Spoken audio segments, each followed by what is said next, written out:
Hey everybody, I'm Amanda with DevExpress and welcome to our first webinar of 15.2 Launch Week, What's New for ASP.NET Developers, presented by DevExpress Web Program Manager Mehul and DevExpress Technical Evangelist Don Wibier. Today's webinar will cover the new products and features shipping inside our updated ASP.NET subscription. Thank you so much for joining us. I will now hand things over to Mehul and Don. Thank you very much, Amanda. Welcome everybody to, as Amanda mentioned, what's new in ASP.NET Web Forms and MVC for version 15.2. Now, there's a lot to show you, so my colleague Don is going to help us out and show a full plethora of things that we've been working hard on. And the first thing to note is we're going to, because there's a lot to show, we're going to mainly stick to the demos and explain some of the features and so forth, but everything we show you can assume is available for web forms and MVC unless we specify otherwise. So if you have any specific questions about either platform, let us know. All right, so with that said, we have for you a list of items that include showing off the new features in the grid view, the new card view control, as well as some really interesting updates to the spreadsheet. And even though the HTML editor doesn't quite, get the same love as the rich edit these days, because rich edit, is for rich text and so forth, I really like some of the updates that we've done in the HTML editor, and I think you will too. And finally, I'll quickly cover our new query builder control. So, Don, what do you have in store for us? Well, I'm going to cover the rich edit with a couple of new features. I'm going to talk about the ribbon control, where we have added a number of things, the file manager, the filter control, and I'm going to show you a design time feature which we have implemented on a number of controls. Awesome, thank you, Don. All right, so let's just dive right into it. We'll start with the grid view. Now, before I show you what's in the grid view, I want to mention that, first of all, everything I'm going to show you today is available to you. And so I'm using the DevExpress version 15.22 beta build that was sent out to all DXperience customers. So when you first install DXperience, you get the demo center that gets launched, and then if you go to the ASP, you'll get these specific demos for ASP.NET that has all the big demos, including these training demos, and so I'll be using these today. All right, the first feature I want to discuss is the date range filter. Now, this is a really nice feature for your end users. So we've always had, I believe, some of the best filtering features in the DevExpress ASP.NET Grid View. And so now in this release we've added a capability that lets your end users do filtering for a date range column. And so when you now enable this feature that has two modes, it has a date range picker and a calendar. And so the picker, when you click on the filter button, now shows this nice little pop-up. And in the pop-up, we've got a couple of drop-downs that let you choose a range. So for example, I can say, bring me everything from Saturday until, let's say, tomorrow. And so now I've got a range, and you might say, well, I've got these other periods. And so we've chosen some common periods that you might need for a date range. So things like, obviously, yesterday, today, and tomorrow, which already covers the range I have, but it could be something like last week, next week, and you don't have to worry if these are conflicting, because essentially it's inclusive. So whatever you choose here will be included. So if it falls within the range, it will return the values here. So now when I select OK, my date range has been updated. And what's even nicer is that because it's part of the grid view, it will automatically update the filter control as well. So now the filter control has been updated to show us all of the different items that are in there. Now, you can also choose a date range calendar. So the other mode, essentially, instead of using drop-downs, uses our excellent calendar widget, calendar control. And so this control has also the same, this mode also has the same set of periods, but it also just gives you the option to do a range of items, like selecting a range of dates or a whole month and so forth. All right, now let's jump over to I think a feature a lot of people have been waiting for in the grid view, and that is adaptive and responsive layouts. So to quickly define the difference is that responsive means that you respond to the width of the browser and you change the layout. Adaptive means that you're actually changing the overall look of the layout based on the width. Now you might say, well, that sounds kind of confusing. So the best way to kind of look at it is actually from a demo. So let's first look at the responsive demo. So here I've got the full screen ASP.NET Grid View width here. And what we're going to do now is, as I resize, I want you to keep your eye on the right-hand column here. So as I resize this browser, the discontinued column, when I hit a specific responsive breakpoint, as I like to call it, it collapses. So right there, you saw it. Now, if it's a little too fast, what happens is the discontinued column was collapsed, and I got these 3 ellipses, and it turned into a link, which when I click on it, gives me a detail panel. We call this the adaptive detail panel, kind of like the master detail panel, and in it goes our content. So in here, it put the column that we got rid of. Now, typically, you can choose, it's customizable which columns will go in there, but typically it will go from right to left. So in this case, I said discontinued. But now, the next column that may disappear may be another one, so it may not be units in stock. So in this case, we got rid of quantity per unit now. So as I collapse, further, you'll see quantity per unit has disappeared. And as I keep going further, you'll notice that other columns will take precedence. So I've said units price and units in stock matter more to me. So as I keep collapsing, you see that I've gotten all the way down to unit and price, and then only to product name. Let's say if I'm running on a very small phone.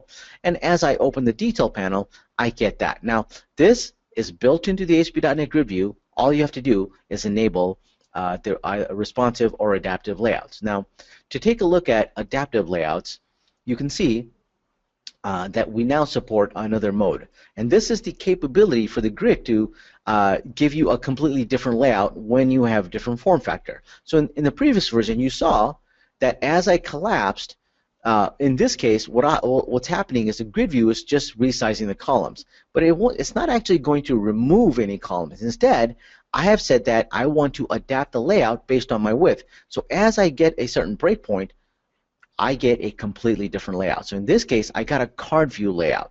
And so as I go further, you'll notice that it only is collapsing, but it's not changing at all. So really, it only responds to one breakpoint, whereas in responsive responds to multiple different breakpoints. But the advantage here is I might say, hey, I know that my clients are all going to run this on a iPad mini or an iPad and so I want to have a card view style layout that is much better. Versus responsive says I may need to hide the columns because I don't know what kind of device they're going to run it on. So really the choice is yours. Now we've went a little bit further and actually given you a third option called adaptive layout with the form layout control. And so the form layout control gives you the ability to display another set of items. So as you can see here, we've still got the grid. Now I've just got it grouped by category name, but as I collapse, you'll notice that I go to a slightly different layout, which is still the form layout, but in this case, the form layout allows me to customize it myself. And because it's the form layout, not only do I have one breakpoint, because the form layout itself is responsive, you see I have multiple breakpoints. So now the form layout has turned into a single column. It is a very nice feature, and I think this now makes the DevExpress ASP.NET Grid View one of the best grid views available anywhere.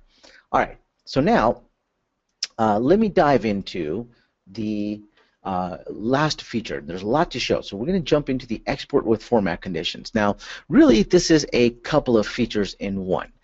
It's format conditions and exporting. So what does that mean? Well, format conditions allows you to now format the cells. And you might say, Mehul, I was able to do that anyways.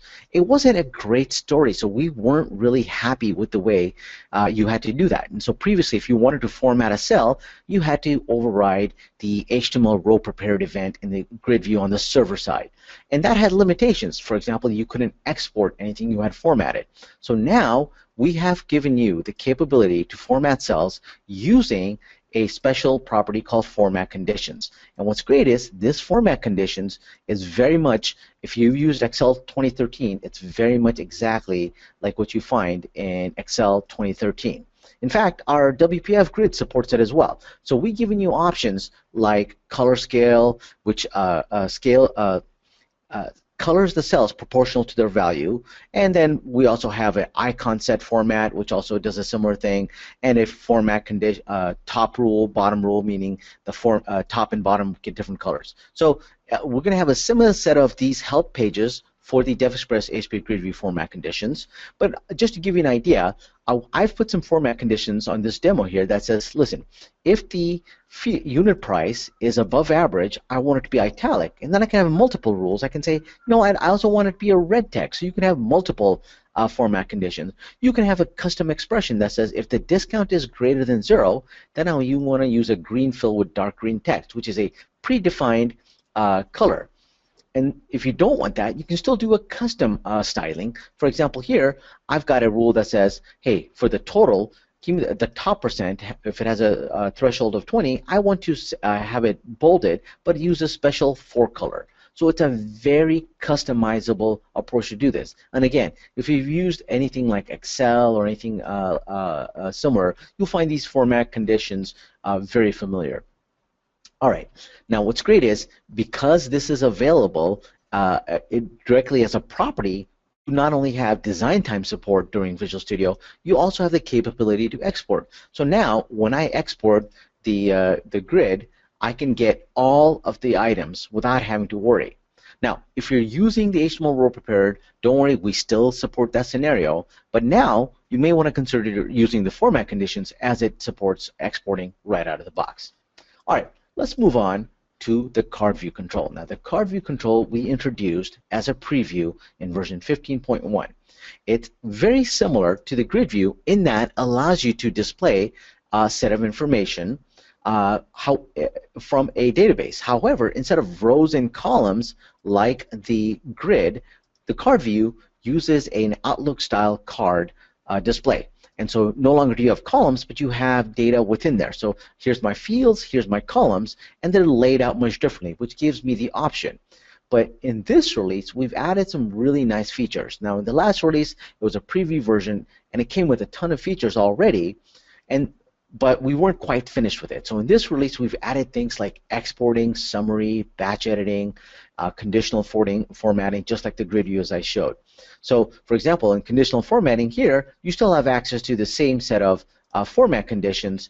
However, they're just for the card view versus for the grid view. However, we give you a similar API in that the rules, the threshold, the field names, they're all similar. All right. What's great is you also have access to great editing features like batch editing in this release. So batch editing works very similar to the grid view in that you can enable cell style. So when I click on this single cell, it puts me immediately into edit mode. So I don't have to click on an edit button. You, of course, still can enable the edit button just like this new button, and it can put it into an edit mode. However, you can use this batch edit mode. Now you can use single cell or you can use the card, which will, when I click on the cell, puts the entire cell into card view mode.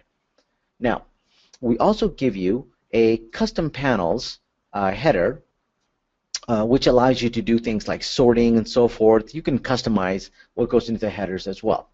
Now, what's great is this new card view control is also available as an MVC extension as well. All right, let's move on to the spreadsheet control, and we've added some great features to the spreadsheet control. In fact, some might say some very needed features. Now, the spreadsheet control is very, very powerful. As you can imagine, it's a Office 365 type of Microsoft Excel type of control. And in this release, we've added the capability to freeze panes. Now, what's great is, out of the box, it will support any frozen panels that you may have done in Microsoft Excel. So let's say in Microsoft Excel, I have frozen some columns. Well, my spreadsheet here will first open that up and say, oh, I see that you have frozen panes in there, and I will honor that and freeze them for you. However, if you'd like, you can use the Spreadsheet UI, including this new drop-down under the View tab here, to say, let's unfreeze the panes. And it gives you some options to unfreeze, freeze the top row, and freeze first column. So we can come in here, unfreeze any panes if they're frozen, or freeze the top row. As you can see, it'll freeze the top row, or freeze the first column here, as you can see when we do horizontally. And then Or I can come in here and say, well, you know, I want to actually freeze everything to the top of this column, of this cell, and left here. Well, I can choose one cell and say freeze panes, and it will do exactly that. So now, just by choosing the cell, it will automatically freeze, just as I would expect. Now, I don't want to do it just for that. I want to keep the names here for the employee names. So I should really do it from cell C7. So now, when I go and say freeze panes, I get that awesome feature to freeze the panes. Now, let's talk about data validation. Data validation is very much similar as you would expect from Microsoft Excel. Now, the first thing I want to mention about this demo is you might take a look at these callouts and go, ooh, that's really nice. Well, don't get too excited. These are just images. We put them for your benefit, the developer's benefit, to let you know, because when you're looking at a cell like this and you see, oh, here's a value, well, where's the validation? Well, you won't really see validation because it's not a formula. It's something that's applied to the cells. However, we do have a very handy data tab here that has a drop-down called data validation, which when you click on it will tell you what the settings are for that cell. So for this cell, we have a custom validation that says the value in B11 should be a number and its length should be of 5. So if those two conditions are not met, or if it is a blank, then it is going to ignore any items in here. So we said, hey, it has to be a number, it cannot be a blank, and you must enter a number or numeric items only. And then we even give the option to give a very handy, helpful hint that says, hey, listen, please input a 5-digit number, which we can take a look at right here. And if they put in a value that doesn't comply, you can even choose an custom error message and choose what happens. You can simply put it as a warning, put it as an informational message, or don't accept the value at all. So as you can see, it's very powerful. But you can go further with this data validations. For example, here for department, I wanted to choose from a list of these items. So when we take a look at the data validation here, we can see that it is going to create a list, but its source is coming from these set of cells. So it's a very powerful feature. Now, you can also allow your end users to figure out what data is invalid by choosing circle invalid data or clear those validation circles. So it's a very nice, powerful feature. Now, we've also added the capability to do sorting and auto filtering on tables. Now, this is a great feature. So let's say you have a table. Now, every time you add a table, in fact, let's just see this in action. Let me just add a simple table. We'll do column 1, column 2, and column 3, and we'll add some values like AA, BB, CC, AB, BD, DE, and something like A3, A4, and 55 or something. All right, so now I want to turn this into a table. Well, what's really nice, I can come in here, I can select that table, and I can just say format as table. Pick something like an orange color here, say OK, and I can say, okay, yeah, this is my table, but I also have a set of header columns. And as soon as I do that, it turns it into a table for me. But not only that, you can see it turned the columns into a sort of a mini grid view. So now I can sort by that. So now my columns will automatically be sorted, and I can also filter. So I can do a specific filtering for equals or begins with, or even a very specific custom filter. And what's nice is it gives me the available column values in here. So I can say, hey, give me all those items that are only equals A, and then I can even do some wildcard things like asterisk or a question mark for single character. And so you can see it's a very nice, powerful sorting and auto filter feature that can be applied to tables within the spreadsheet. All right, the last thing I want to discuss is this formula bar. Now, this is a feature that I think your end users will love. So the first thing to notice is that we've had the formula tab up here in the ribbon, but we didn't have this formula bar.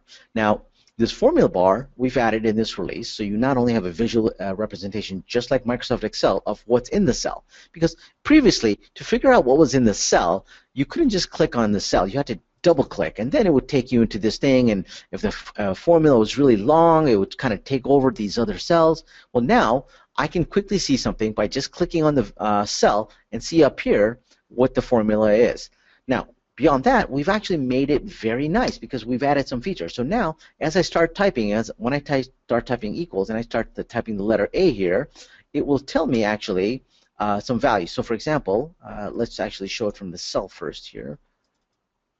And I'll say equals A, and you can see that it's telling me all the available formulas that begin with A. So whether I go A or S, it'll automatically say, oh, here's everything you can do. Now, as I select it, so when I open up the parenthesis here, it tells me, oh, these are the parameters it expects. So it's a very nice, helpful hint that wasn't available before that you get. Now, not only can you do it within the cell, you can also do it within this formula bar. So let's make a sum of the items. So I can actually choose, using the mouse, these cells, and when I hit enter, it'll also close off the parenthesis for me. So it's a very nice formula bar that will automatically give you that helpful hint, as well as let you know the available function. Now, of course, you can still use the drop downs here that are also very handy, but I think this feature will just delight your end users. All right, the next feature I want to discuss isn't really visual, but it is kind of very important, and that is the capability for both the spreadsheet and rich edit controls to provide an autosave and hibernation features. So autosave, essentially, if you enable it, now we didn't enable it by default, but what it does, it will automatically save based on an interval that you're working on. Now the reason we did not auto-enable it is because if we ship a feature and then change something drastic that didn't happen before, you and your end users will be surprised, and maybe not in a good way. And so if two people are working on the same document and then all of a sudden one of them auto-saves when they weren't expecting it to auto-save and overwrite some changes, well, that could be bad. So we wanted to make sure that you and your end users use this option as opt-in, something you chose to do. And I believe it is something very useful that you want to definitely take a look to enable. Now, hibernation, on the other hand, is more of a feature to help your web server. So hibernation will essentially take a document, and let's say somebody like Bob or Alice is working on a document, and they work in this document all day long. So typically, let's say Bob opens this up and closes it maybe at 5 p.m. Well, as you can see, imagine the spreadsheet can be a large control. There's a lot happening in there, right? So this object model on the server could take up some memory. So if you have several instances of this, well, you can really kind of weigh down your server. So what we've done is, if somebody leaves this open, and if you have hibernation enabled, and then using some kind of default timeout of, let's say, 1 hour, it will hibernate the document and free up the memory on the server. So it's a very nice feature, not only for performance. And what's great is when that user comes back, let's say after 2 hours of a lunch or something, and they start working on this, it will seamlessly work just as they had expected it to. Now, what's great about hibernation is that, you know, if you've used IIS a lot, you know IIS has a default app pool recycle of like 1,740 minutes, which means after a certain amount of time, after like 29 hours, it will just reset the app pool. And that could also be a big headache for you. So, you know, if you don't go ahead and reset that manually in IIS, you can be certain this hibernation feature will help you when you enable it. So, very nice feature, which I think brings the spreadsheet and rich edit into that top level category of an Office 365 style or Google Docs style of powerful Office controls. All right. Let's talk about the HTML editor. Now, this feature in the HTML editor called Source Editor. Well, we call it Source Editor, but in essence, it makes editing in the HTML editor much nicer. So, if you are using HTML editor for HTML editing, you will love these features. We've added Visual Studio style code editing features. So things like tag completion. So I can highlight the current line, but as I'm on this line, as you can see, it matches tags. We've also did tag closing. But what I really, and line numbers and all that, what I really like is that when I come in here and start typing, as you can see, as soon as I open that tag, I get this helpful pop-up that says, oh, here's a bunch of tags you can put in. So let's say I want to put in the anchor tag, and in it, I know I need a href. So as I start typing it, it matches all the characters. So now, when I select href, it automatically puts the equals and quotes and puts me right in the middle of what I need to type. So for example, I can put devexpress.com here, and when I put that closing bracket, it puts the closing tag for me as well, and I can say something like download version 15.2.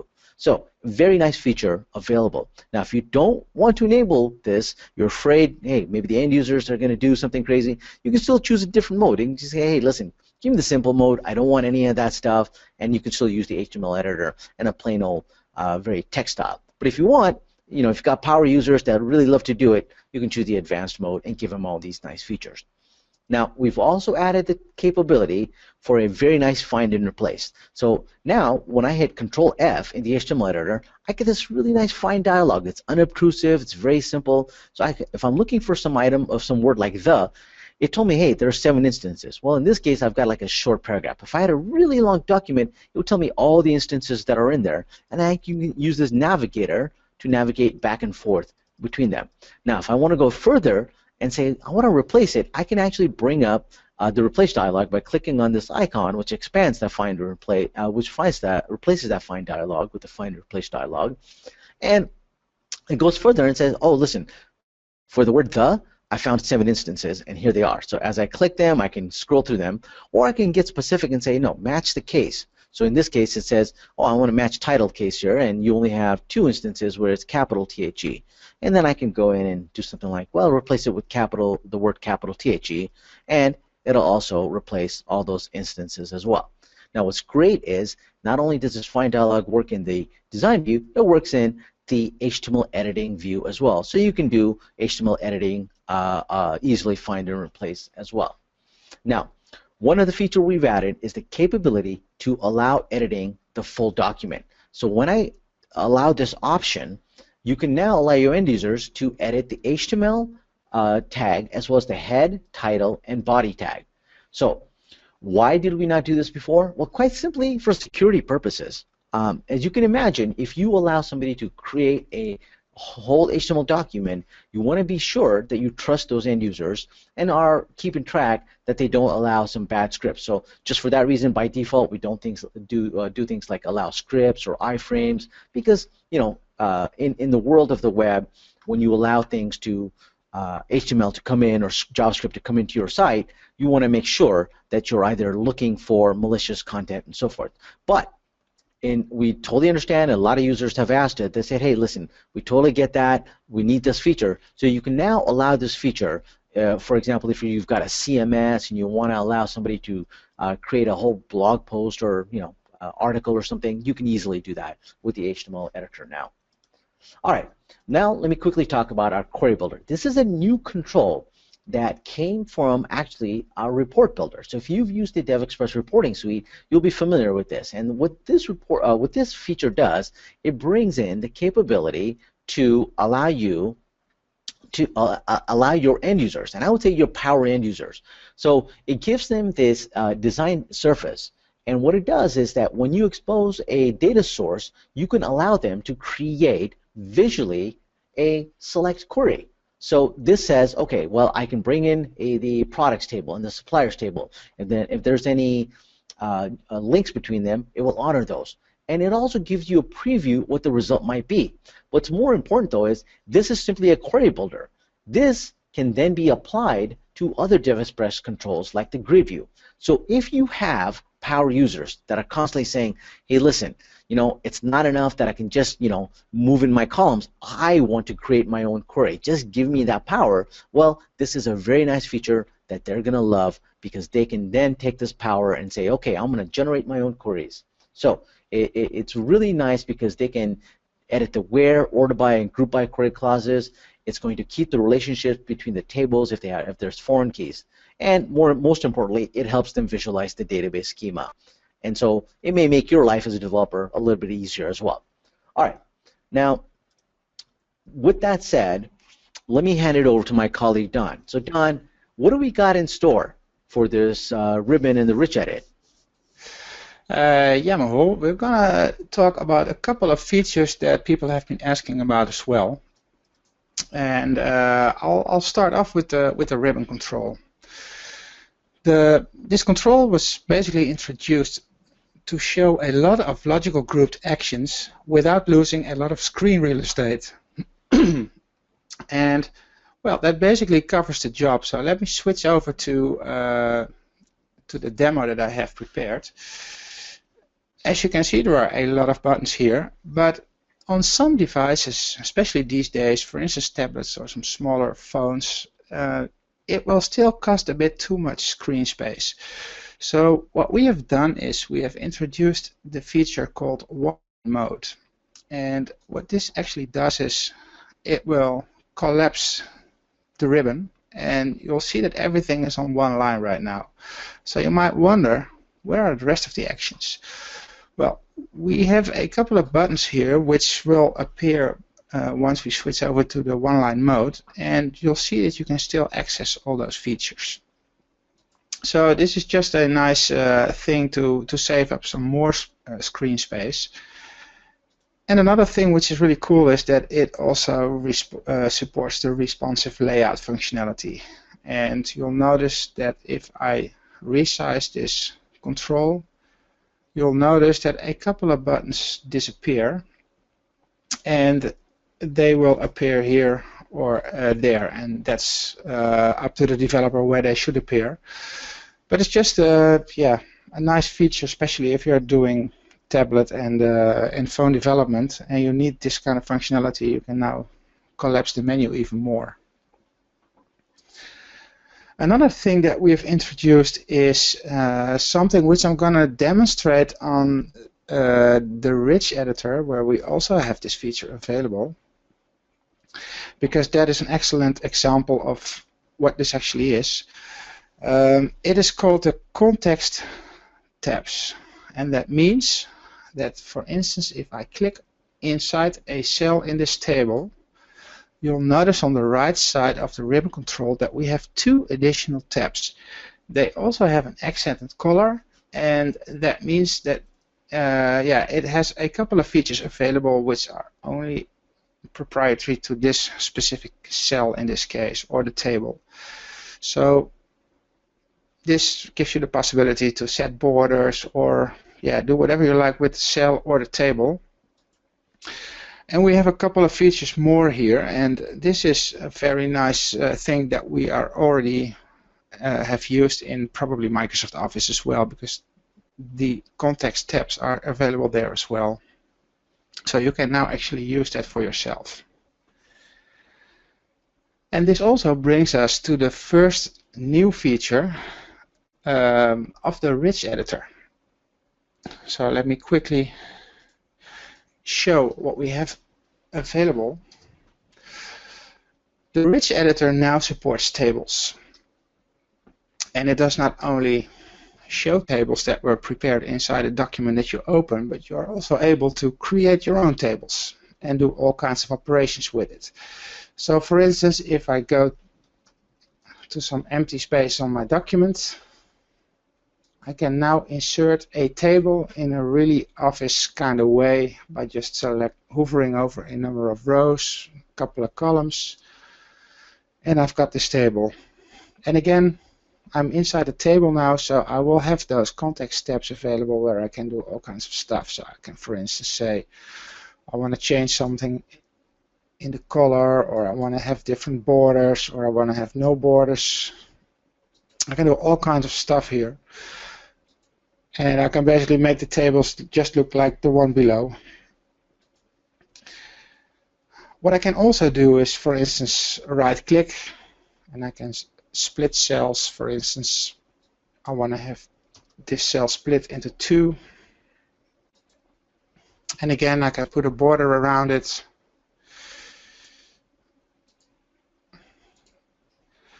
And so basically all operations on tables are supported right now, and that's obviously a very cool feature that people have been asking about as well. So here it is, basically. Another thing that we have introduced in the Rich editor is the header and footer. Also something that people have been asking about. And well, the headers and footers they work as expected. So you'll have a preview right here, which is a bit grayed out. And the headers and footers, they support all kinds of objects. So as you can see, they support images, and I can edit the header by double-clicking the header section on the page, or I can click one of the buttons in the menu, and I can now start changing the header. Through the ribbon control, we also provide a number of actions to go, for instance, to the footer section in one go. And what you notice here is that we insert things. We are able to insert codes for page numbering, the total number of pages, etc. And what you also see is we have a first page footer here. And that means that we are also supporting several headers and footers. So if I, for instance, go to the show next here, I'll go to the footer which just says footer. And I can now specify something else in this footer. If I go back to the previous, you'll notice that it hasn't been updated. If I want to exit the header or footer editing, I can just double click the body or click the appropriate ribbon control button. And what you'll see is if I scroll down, we have a number 1 here. And because this was a different footer, we have something else here. You'll also notice that we have headers and footers in the header here, while we had like the image on the first page. So again, really nice job, and yeah, this supports quite a bit of features on the headers and footers as well. The next feature that I'm going to show is, well, we basically introduced it in the 15.1 release, which is the mail merging facility that we have enabled. But we have taken that a step further, and we now support basically live merging. So if I go to the mail merge demo, then we'll see a little text here, and well, it's obviously now unable to see which fields are coming out of a database. So what we can do is, if I untick this button, you'll see that we have the merge codes available here. But these fields are coming out of a database, basically a data source which was bound to this document. And what I can do now, for instance, if I want to insert a field out of the data set, I can just right-click it, click on this button, and for instance, insert this one, and you'll see that the city is already inserted live. So really nice for your end users. And I can also browse through the data set and see what the results are. We also introduced something which was called fields in the 15.1 release, so that is obviously still supported as well, and we can also show those codes by ticking this box. And it will now show the merge fields together with a parameter where we can see that it is a dataset field. But if you want to see it live again, you can just click this one. And the last thing about the merging that I'd like to show is I'm going to hit the mail merge button. And this will give us a nice little export dialog where we can determine whether we want to export all records or the current or a specific range. And in this case, there are 9 records in the database, so it will pre-fill those from and count fields. Records, and you can even select if you want to separate all the merge actions into a new paragraph or a new section, or if you want to use tables for it. So I'm going to stick to the paragraph. And what happens if I want to save it to the server, it will obviously be saved to the server, but in this case I'll download a copy, so you'll see the results. And once I open that up, you'll see that we have a full merge on the dataset that was bound to this particular editor. So a really nice feature, and it basically looks the same as while you were editing your document.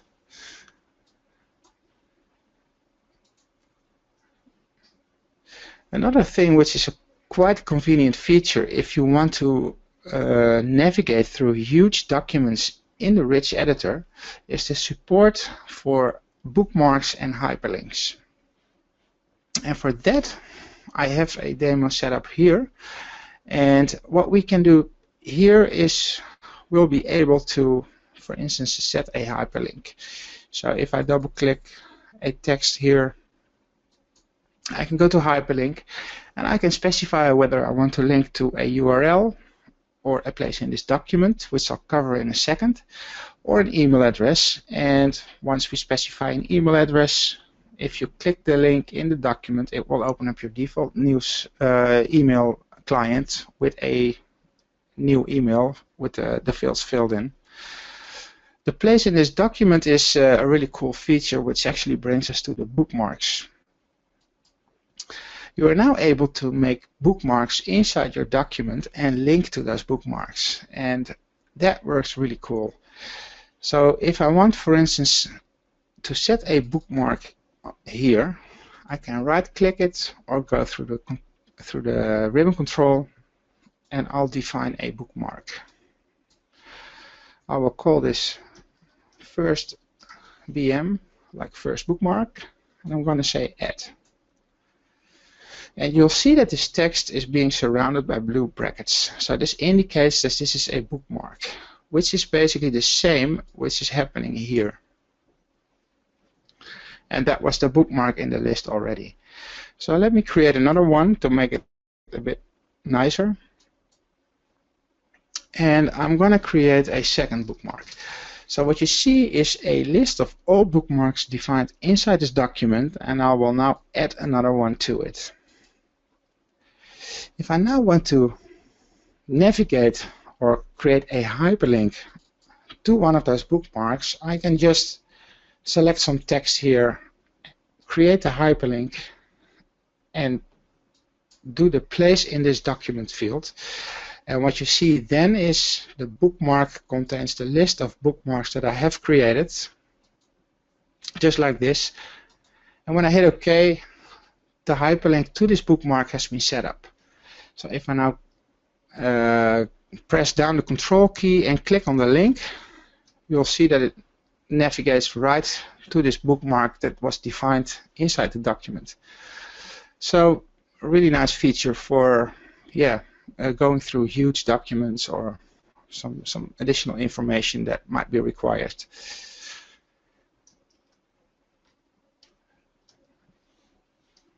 Another thing that I'm going to talk about is the file manager. We have done a small improvement. Well, actually it was a small improvement, but it will greatly increase the end user experience on the file manager, and especially if you have file systems with folders with lots of files in it, like 500 or more files in one directory.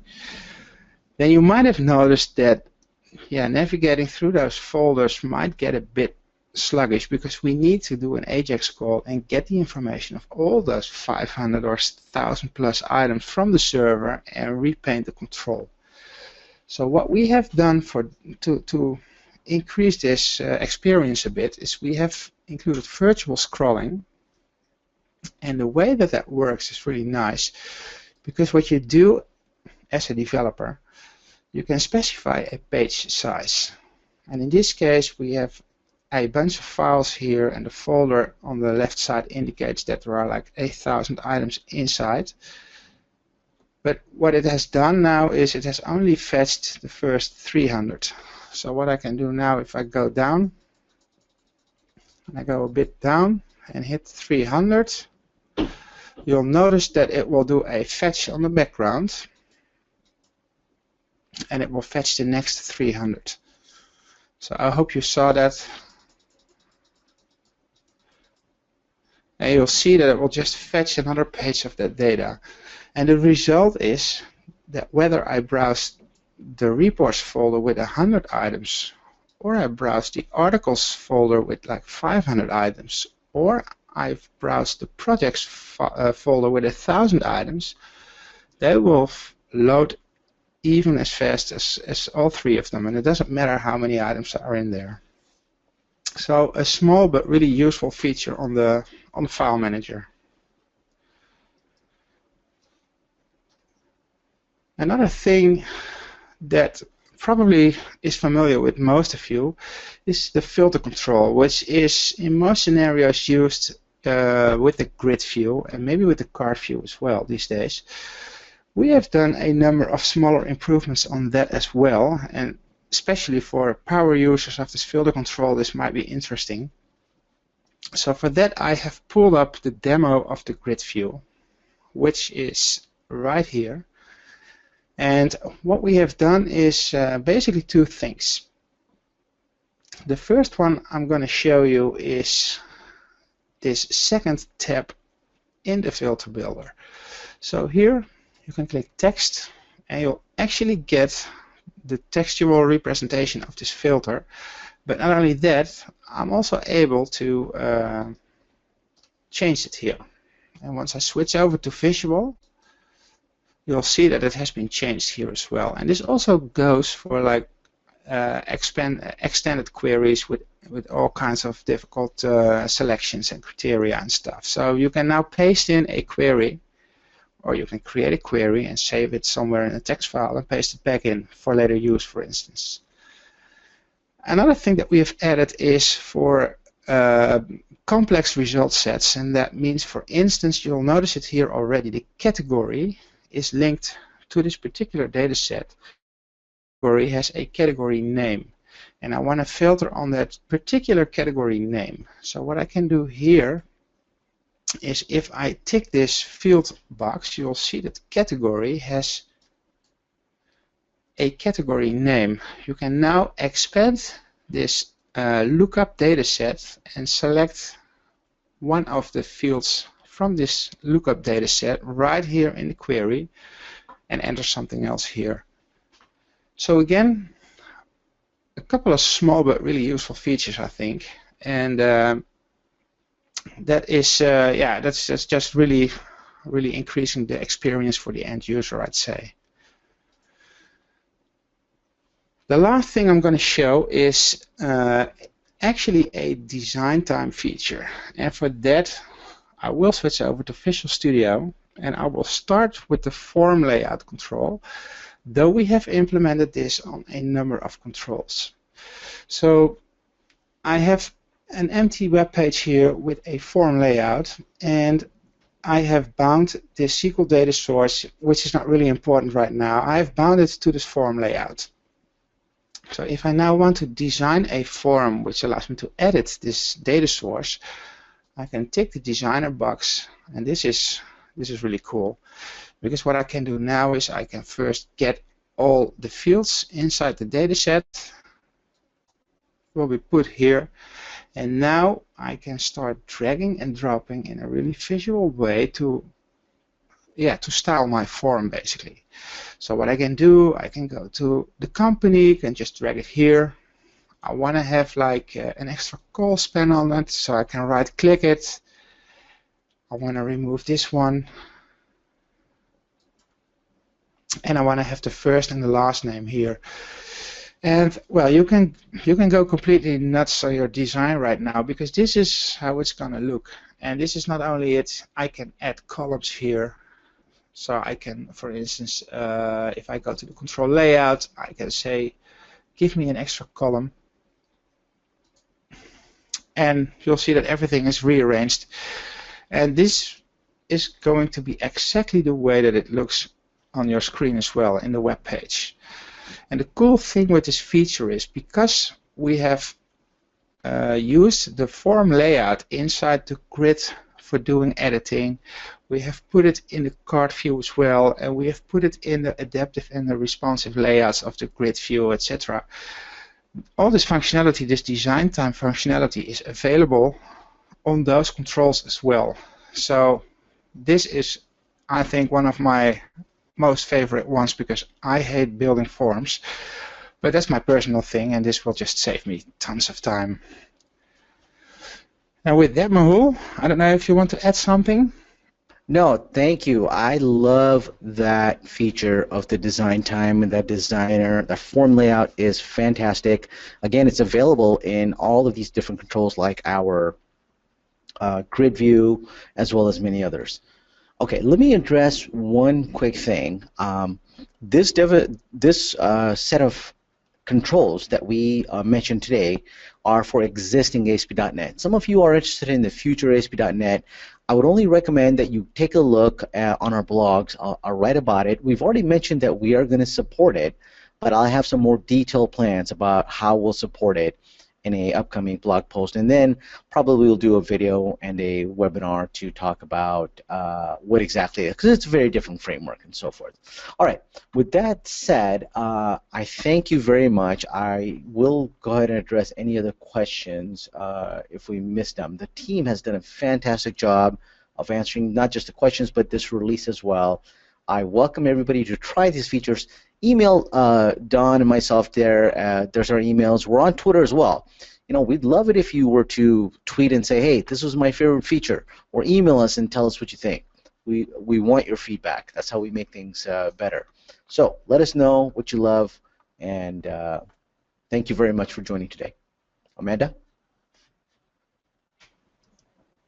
Hey, Mehul. Thank you, guys. One more question popped up. I don't think you addressed about the DevExtreme scheduler. Did you mention that would be on Thursday? I did. If you go to, again, like devexpress.com/webinars, this same excellent team, our crack team of webinar experts, we will be presenting on DevExtreme What's New. If you want, go to the devexpress.com/blogs. We also have a blog post of what the scheduler is getting in this specific release. Or if you go to devexpress.com/new, you can see specifically all of the features in all of the platforms, WinForms, ASP.NET, DevExtreme, and so that is available as well. If you want to see some, some items and more context around those features, please join us for the webinar. We'd love to have you for the DevExtreme webinar as well. Awesome. He's asking, so it's the future of the MVC scheduler is going to the DevExtreme and is not an MVC extension? You know, Al, I'm not sure where you inferred that. We have not said anything like that. The MVC scheduler right now is its MVC scheduler. The DevExtreme scheduler is very much a client-side scheduler. And so he's asking sort of a very specific question about, wrapping the client side into a server-side extension, and it's possible. We thought about doing that. Right now, our customers really like our set of MVC extensions. However, it is something we're actively thinking about. So I would welcome Al if you can email me, mharry@devexpress.com. Tell me some scenarios, and let's kind of discuss it, because for us, anything is possible. But does it make sense? Is it helpful to all the different customer bases out there? So, yeah, please let me know. We'd love to hear from you. Awesome. All right. Thank you, guys. And again, today's webinar will also be available later on our DevExpress YouTube channel. I just posted the link in the chat box. You can also, of course, check out all of our launch week webinars at devexpress.com/webinars, like Mehul mentioned. All webinars are at 10 a.m. Pacific Standard Time. Tomorrow, what's new for Windows developers? Wednesday, what's new for reporting and dashboards, and Thursday, what's new for HTML5 and mobile. You can also check out all of our previously recorded webinars at the same web address, devexpress.com/webinars. And that is it for this one. Thank you so much to Mehul and Don. Thank you all for joining us, and of course, thank you for choosing DevExpress. Bye-bye.